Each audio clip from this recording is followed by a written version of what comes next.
बिस्मिल्लाहिर्रहमानिर्रहीम। इय्याका नअबुदु व इय्याका नस्तईन। अल्लाह के बाबरकत नाम से शुरू करता हूँ। हकीम अशफाक अली गौसिया दवाखाना जड़ा। अल्लाह पाक ने बहुत किस्म की जड़ी बूटियां पैदा की है और उस मालिक की कुदरत, उसने ऐसी जड़ी बूटियां पैदा की है जो इंसान के साथ साथ जानवर और चरिंद परिंद के भी इस्तेमाल में आती है।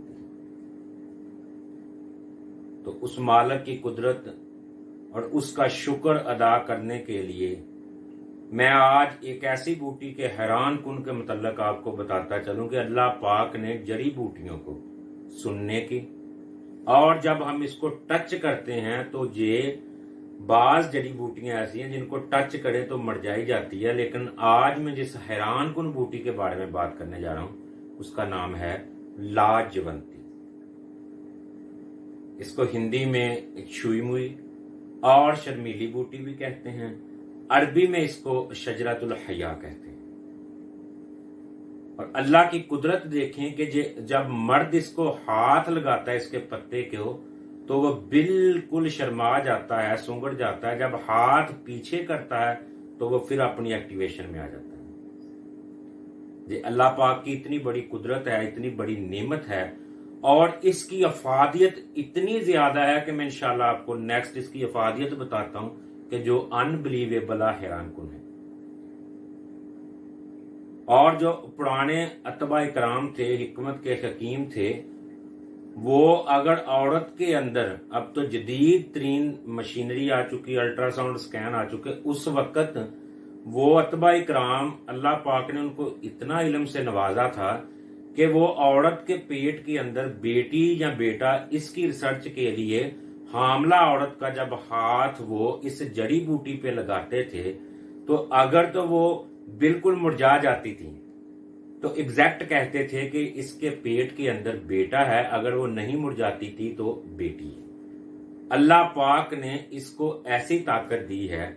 इसको शर्मीली बूटी भी कहा जाता है और इसको मशहूर छुई मुई भी कहा जाता है। इसका पौधा 1 गज तक लंबा होता है। पाकिस्तान में भी हिंदुस्तान में भी कसरत से पाया जाता है और इसकी जो शाखें होती हैं बारीक होती हैं और पत्ते होते हैं जो कीकड़ के पत्तों की तरह होते हैं। और इसके अंदर जो बीज होता है वो जर्द रंग का, स्याही माइल और बिल्कुल मूंग की दाल के जितना होता है। अल्लाह पाक ने इसके अंदर, इसके पत्तों के अंदर, इसकी शाख के अंदर और इसके बीज के अंदर इतनी अफादियत रखी है कि ये ऐसी ऐसी खतरनाक बीमारियों के ऊपर काम करती है। खास तौर पे ये अल्लाह की कुदरत देखें कि ये मर्द और औरत दोनों की यकसा बीमारियों पे काम करती है। इसके लिए मैं आपको डिटेल से नुस्खे भी बताऊंगा। इसका मजाज सर्द तर होता है और इसके जो बीज होते हैं वो बहुत जो हाई पोटेंसी होते हैं, जो अच्छी किस्म के होते हैं, वो कम पंसार के पास अवेल होते हैं। लेकिन जो इसका लास्ट डी ग्रेड बीज वो आम पंसार के पास होता है। इसके अच्छे बीज की पहचान मैंने आपको बताई है कि जर्द रंग के और स्याही माइल मूंग के दाल के बराबर होते हैं। और ये काम कहां कहां पे करते हैं? जरियान, एख्तलाम, कमजोरी, जर्नल कमजोरी और मर्दों की स्पर्म प्रॉब्लम और उसके साथ साथ सेलान और उसके साथ सबसे इंपॉर्टेंट ये तरियाके जहर है।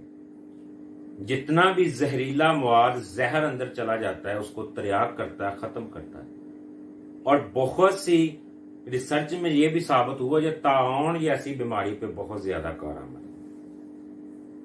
तो 2-3 नुस्खे डिटेल के साथ इंशाल्लाह आपको बताऊंगा कि अगर जरियान का मसला है, इख्तिलाम का मसला है, कमजोरी का मसला है, तो आपने 100 ग्राम बीज लाजवंती ले लेने हैं और 50 ग्राम मिश्री डाल के इसका पाउडर बना लेना है और गाय के दूध के साथ आपने इसको इस्तेमाल करना है। और जिनको सेलान का मसला है उन्होंने क्या करना है कि आपने लाजवंती के बीज 100 ग्राम, तमर हिंदी 50 ग्राम और उसको, इन दोनों चीजों को बोहर के दूध के अंदर आपने पीस के डाल के उसकी गोलियां बना लेनी और गाय के दूध के साथ एक गोली सुबह एक शाम का।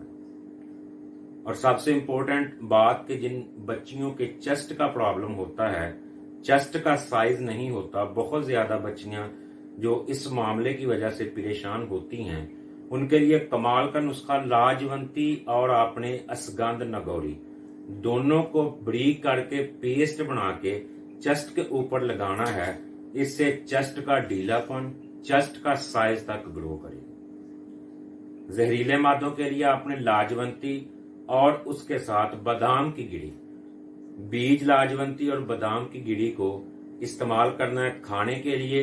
और लाजवंती के पत्तों को आपने पीस के जख्म के ऊपर लगाना है। इंशाअल्लाह ताला उससे आपके जख्म बिल्कुल ठीक हो जाएंगे, जितने भी जहरीले जख्म। तो अल्लाह की बहुत बड़ी नेमत है, इसकी कदर करें। और जो कमाल की जड़ी बूटी है, इसको आप अपने मसाइल में लाएं। जिनको जो मसले हैं, दवाइयां खा खा के उकता चुके हैं, मेरे इन नुस्खों पे अमल करें। अल्लाह के फजल करम से आपको उम्मीद है मेरी वीडियो पसंद आई होगी। दुआओं में याद रखें। अस्सलाम वालेकुम व रहमतुल्लाहि व बरकातहू।